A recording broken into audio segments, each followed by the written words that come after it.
The air that Friday night at Dodger Stadium felt pressurized, heavy not just with anticipation for a potential World Series berth, but with a silent, almost aggressive energy emanating from the mound.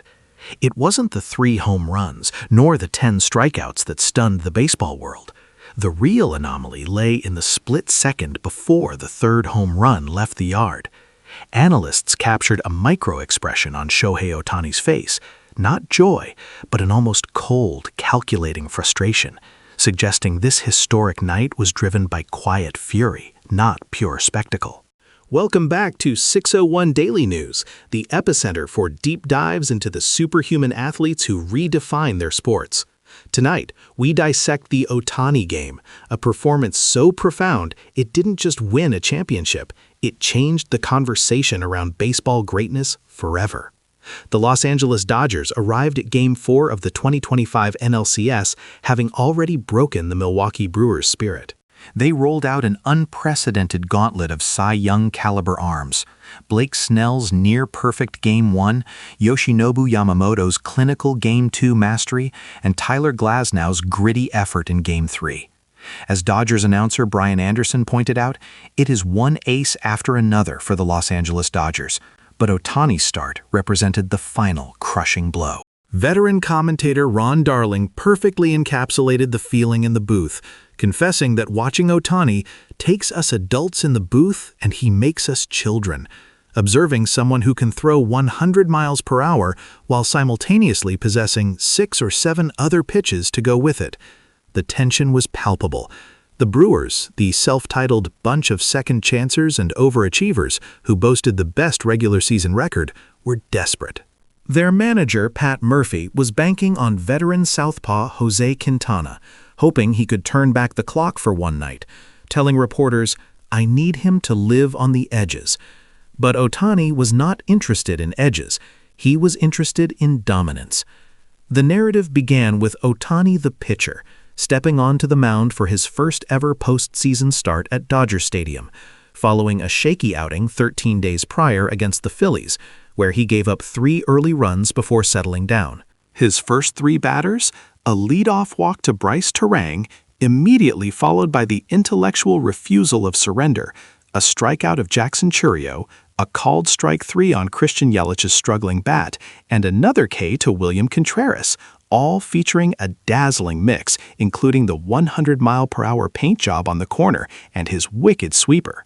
That minor wobble, the leadoff walk, was perhaps the most calculated move of the night, a brief test of the strike zone boundaries before he locked in, a counter-argument to any doubters claiming rust after the 13-day layoff.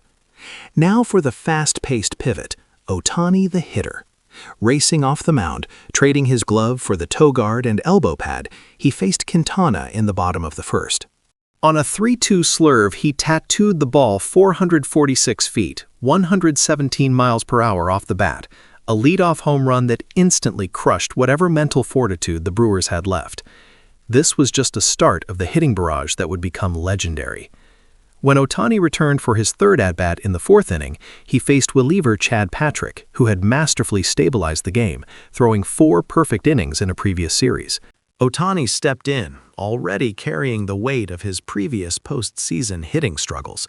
He looked frustrated, almost brooding, and then he unleashed a fury nobody anticipated.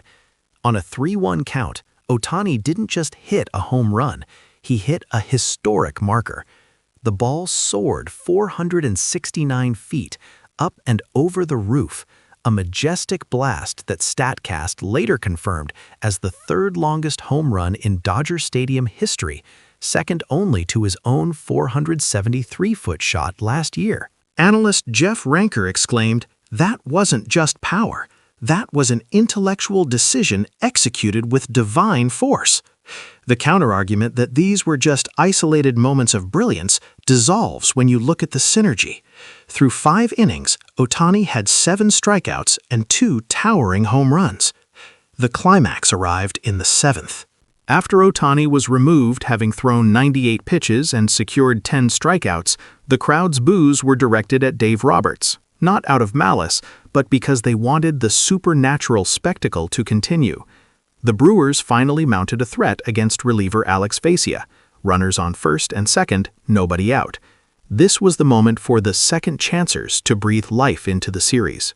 Pat Murphy, receiving sage advice via text from Dusty Baker to "be who you are," looked for small ball, but the Ohtani effect had already determined the outcome. The first batter, Andrew Vaughn, popped up, and the second, Sal Frelick, grounded into a stunning 8-6-3 double play. Ohtani's sheer gravitational force had seemingly infected the entire game, stifling the rally before it even began.